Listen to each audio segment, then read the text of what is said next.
Chaque Guinéen a droit à parole. L'avis de tout le monde compte. C'est la volonté de la majorité qui tranche les contradictions. De même que celle du peuple souverain a vocation à rallier tous et à s'imposer à chacun. Il en est de même de la durée et du chronogramme de la transition, que les autres questions vitales de la nation.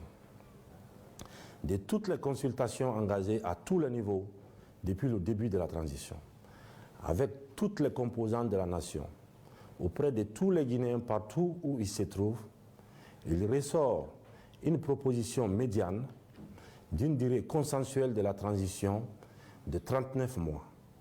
Le CNRD et le gouvernement, à leur tour, soumettront au CNT, qui tient lieu de Parlement, cette proposition qui est consécutive à de larges et patientes concertations.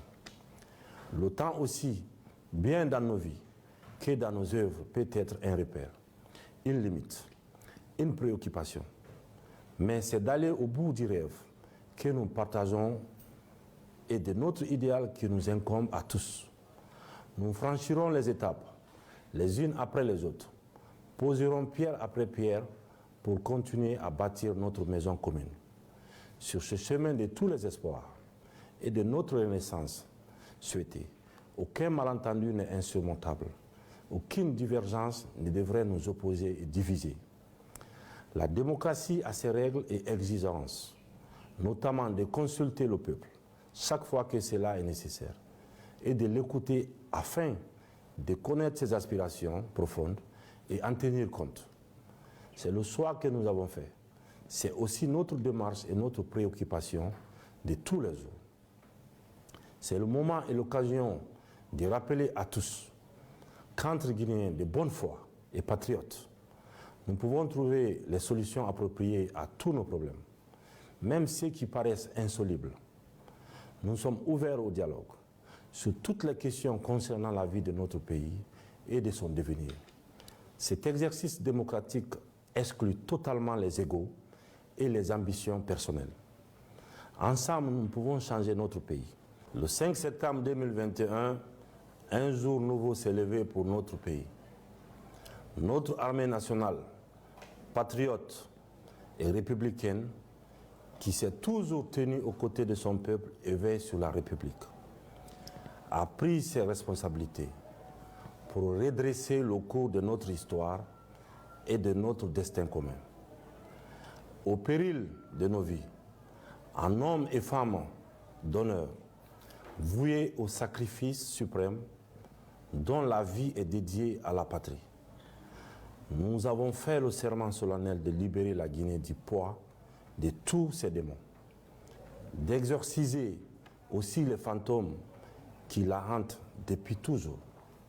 Le peuple a soutenu son armée pour solder le passé et offrir pour le pays de vastes sentiers de la refondation de l'État et de la restauration de la démocratie. Mes chers compatriotes, tout notre parcours est marqué par des choix difficiles et assumés, des décisions responsables et conséquentes dont le tribut fut parfois lourd. Mais à aucun moment, nous n'avons baissé les bras ou renoncé à notre liberté et à nos convictions profondes. Si nous nous préoccupons tous de là où nous allons, nous devons chaque fois interroger notre mémoire pour rappeler d'où nous venons. Mes chers compatriotes, devons-nous défendre la Guinée d'abord, ou comme depuis longtemps, devons-nous nous limiter chaque fois à défendre notre cause personnelle et des intérêts partisans? Le choix qui nous est donné à tous demande de notre part un sens élevé de la responsabilité et un sursaut patriotique. Il n'est jamais facile de changer un ordre établi, même s'il ne profite qu'à une minorité, de remettre en cause des droits acquis, même injustifiés et illégitimes. Mais c'est un sacrifice que nous avons décidé de consentir, en toute conscience et en toute responsabilité, pour rétablir l'État dans ses droits et finir avec le laisser-aller et l'impunité chronique. La Guinée doit être débarrassée des inégalités, des injustices, des discriminations, de tous les manquements qui entament la cohésion nationale, menacent la paix sociale et affectent l'autorité de l'État. Mes chers compatriotes, j'invite tout un chacun à privilégier le projet commun et à s'engager dans l'élan national du CNRD qui ambitionne de parvenir à l'unité de notre pays, tout en restant nous-mêmes, en gardant notre identité, en tenant compte de nos différences. Nous restons ouverts au monde, à la coopération avec tous les États, toutes les institutions et tous les partenaires dans le respect de notre souveraineté. Une Guinée debout et fière, réconciliée avec elle-même, écoutée et respectée dans le monde, est celle dont nous faisons le pari. En cette phase cruciale de notre histoire, une histoire faite de moments de fierté, de gloire, de bonheur, mais marquée aussi par des événements douloureux et des tragédies inoubliables. C'est à partir des leçons de notre vécu commun et de toutes les erreurs parfois tragiques du passé que nous pourrons surmonter les difficultés du présent et relever tous les défis qui se profilent à l'horizon. Mes chers compatriotes, la transition en cours a pour finalité, nous en convenons tous, de restaurer, de renforcer la démocratie et l'état de droit, de rétablir tous les fondamentaux de la République et de la nation.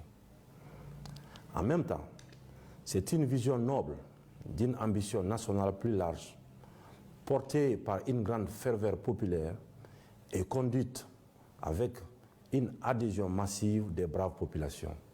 Une autre Guinée et une nouvelle société sont à notre portée. Celle où il n'y aura plus d'impunité, celle où le bien triomphera du mal. L'égalité des chances sera garantie. Tous les citoyens auront les mêmes droits et les mêmes devoirs. Le fort ne brimera pas le faible. En clair, le CNRD aspire à une Guinée d'égalité et de justice et y travaille de toutes ses forces. C'est à la fois une exigence politique de notre époque et une demande sociale pressante. Cela est une priorité pour nous. Aux côtés de toutes les autres préoccupations exprimées légitimement, Guinéennes et Guinéens, mes chers compatriotes, je ne décide pas seul. J'agis avec tout le monde. C'est pourquoi il y a eu successivement les journées nationales de concertation, les assises nationales et maintenant le cadre de concertation et de dialogue qui vient de rendre leurs conclusions provisoires.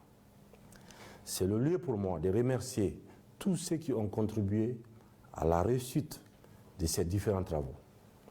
Chaque Guinéen a droit à la parole. Le ministre de l'Administration du Territoire et de la Décentralisation, Mori Kondé, a présenté vendredi à Conakry une synthèse des différentes propositions sur la durée de la transition en cours en Guinée. Selon Mori Kondé, pour la durée de la transition en cours en Guinée, les propositions vont de 18 mois à 5 ans. Mais pour le vice-président de l'UFDG, Kalemodou Yansane, cette proposition n'engage que le ministre Mori Kondé parce que selon lui, l'Union des forces démocratiques de Guinée de Cellou Dalein Diallo a déjà fait sa proposition de 15 mois. Il dit en ces termes qu'il propose une transition de 3 ans ou 5 ans. Ça n'engage que lui. Nous sommes en dehors de ce credo. Nous avions envoyé une proposition de 15 mois. Nous restons derrière cela. L'UFDG, depuis le 5 septembre 2021, on a soumis au gouvernement un délai raisonnable pour aller aux élections. Si ce gouvernement prend 2 ans, 3 ans, ça ne nous engage pas. On souhaite qu'il y ait la paix dans ce pays pour que la transition soit bien menée. L'UFDG a participé à toutes les élections. Le parti UFDG a toujours été premier ou deuxième dans toutes les élections en Guinée, a-t-il lancé ce samedi 30 avril au cours d'un entretien accordé au site mosaïqueguinée.com. Cette proposition de 18 mois à 5 ans fait suite à une synthèse d'une 50aine de propositions de partis politiques, d'organisations syndicales et de la société civile relatives au chronogramme de la transition pour un retour à l'ordre constitutionnel, à en croire le ministre Mori Kondé. Du côté de l'Union des forces républicaines UFR, Sékou Yaya Barry dit qu'ils sont dans le faux. Réagissant à cette actualité, Sékou Yaya Barry, secrétaire exécutif de l'UFR, estime que cette proposition ne relève que du faux. Pour lui, en plus de la violation de la charte de la transition par le CNRD, ce chronogramme est fait sans des partis politiques qui représentent 70% de la population guinéenne. Il dit, à première vue, on remarque que la charte est violée car celle-ci note que la durée de la transition est établie entre le CNRD et les forces vives de la nation. Mais on remarque la présence du MATD qui n'est pas le CNRD. Quand on parle de ça, les gens détournent le débat. Et même ce chronogramme qu'on brandit a été établi sans la frange importante de la classe politique. Des partis qui représentent 70% de la population n'étaient pas autour de la table. Nous qui constituons l'essentiel des partis politiques en Guinée, c'est-à-dire l'UFR et l'UFDG, avons proposé 15 mois. Mais on remarque qu'ils ont pris en compte même des propositions faites par voie de presse, a-t-il lancé. Poursuivant, cet ancien député s'adressant au CNRD soutient que celui-ci ne devrait pas retomber dans les mêmes bêtises que le régime déchu qui avait pour modus operandi l'arrogance et ses corollaires. Il affirme « Ils sont dans le faux. C'est malheureux pour le pays quand les gens cherchent à défendre cela encore. Durant tout le temps de la gestion d'Alpha Condé, c'est ce qu'on a dénoncé et qu'on cherche à rectifier. Mais on remarque qu'on tombe dans les mêmes bêtises comportementales avec de l'arrogance. Arrêtons de nous mentir, soyons objectifs. On ne peut mettre personne de côté. C'est des jeunes gens, ils doivent faire très attention. Ils ne peuvent pas nous dribbler encore, moins les Guinéens. On les voit venir, ça ne sert à rien de faire retarder la Guinée. Alpha l'a fait pendant plus de 10 ans. Ça n'a rien donné. Et pire, ça a abouti à un coup de force, a-t-il lancé.